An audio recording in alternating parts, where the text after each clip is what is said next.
Christianic CYInterview covering Las Vegas and the world. If you haven't already, please hit the like button below and please hit the subscribe button below to keep up with everything we have going on here at CYInterview in Las Vegas and beyond. Today we look back at a CYInterview with country music star John Rich that actually took place in the backyard of Roy and Leah Black's house in Miami. Here it is. You're on CYInterview. This is Christianic. He's one of country music's most successful stars. His story is a man who says he grew up in a Texas trailer park, and now his career employs over 40 people. John Rich is one of the industry's best. It was one recent evening that we sat down with him at the house of Roy and Leah Black's in Coral Gables outside for a memorable CYInterview. This is Christianic. We are here today with country music star John Rich at Leah Black's house in Coral Gables. He's going to be performing later this evening. John, thank you so much for joining me today. Have you ever done anything like this before? Well, this is different for me because the only reality TV show I ever did was Celebrity Apprentice. And Celebrity Apprentice was really, boy, that's a tricky show. And I think anybody that's ever watched it would say, man, that's probably a tough thing to get through. But actually, I got through it. I was working for St. Jude Children's Hospital and actually won and raised over $1 million for that hospital. So it's a pretty big deal. Well, looking back on that experience, what does it mean to you now being the winner of the Celebrity Apprentice? Well, I think people look at me, hopefully, a little bit differently. A little more wide spectrum than just a country singer. I am a country singer and a country songwriter. But I think on that show, Celebrity Apprentice, they saw maybe other things I bring to the table. And maybe that's why they invited me here tonight. Hell, I don't know. I mean, from what I've heard, these Miami housewives are crazy as hell. And I don't know what to expect at this point. They're not as crazy as the other seasons, I can promise. Yes, they are, sir. They are crazy. They are batshit crazy. And they know that they are. But you know what? I like that. I like that women, strong women, just step up and say, I'm me, and deal with it. I dig that, man. I think it's a cool thing, and we're here to put a little music on their situation, a little liquor, and have a good old country time. So you're very candid, so why don't you give me your true honest thoughts about the state of the country music scene? Well, the state of the country music scene is it's never been better. I mean, you have all these artists breaking out. I can tell you from a touring standpoint, Blake Shelton and Eric Church and Taylor Swift and on and on and on. I mean, these guys are huge. And can I tell you a little factoid that you may not know? The #1 radio station in Boston, Massachusetts is WKLB, the country station. In Boston, son. In Boston. Can I get a hell yes? Hell yeah. The audience sure definitely thinks so. You know, you have been someone that's always been candid through your music. Is that why you think you've been so successful? Well, country music is candid. I mean, if you look back to the people that we stand on their shoulders, the Johnny Cash's, Waylon Jennings, Willie Nelson's, George Jones, all those guys, you listen to what they were singing about, and no, their style of country necessarily doesn't work with what's at country radio right now, but the ideas of that do, and the life lessons and what you're really talking about penetrates people. When they hear that lyric, they say, I don't know who that is singing, but boy howdy, that thing just hit me right in the heart.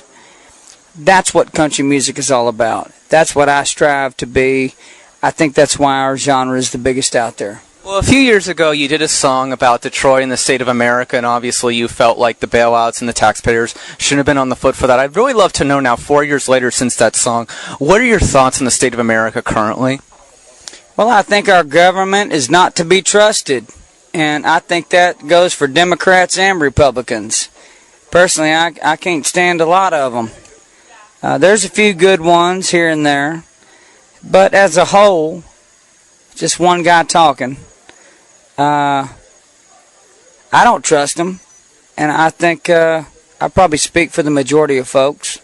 We don't trust them. And you see what's coming down out there, and you work really hard. Hell, I grew up in a trailer park, for God's sake. And now I'm up here in Miami, hanging around a television show and having a good time and making a great living. I think that folks in this country don't trust the government anymore, both parties. And I'm kind of tired of it. We have been talking about in our Damn good answer, and you know it is.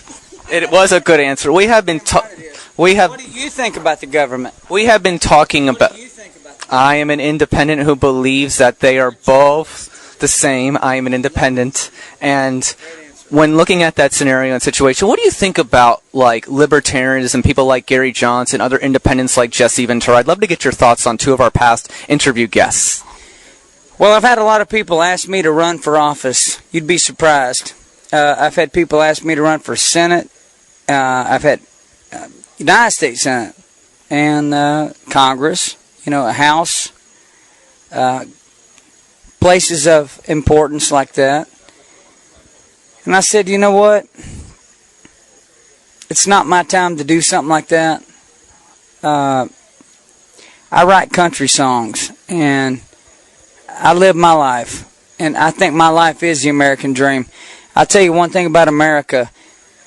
They never promised us anywhere in the Constitution or the Declaration of Independence. They never promised us happiness. They only promised us the pursuit of happiness. And in my opinion, we go pursue it. We have no right to happiness in this country. And I think that is the problem. People think, well, hell, I'm going without something, I should have that. They should give me that. No, they should not. No, they should not.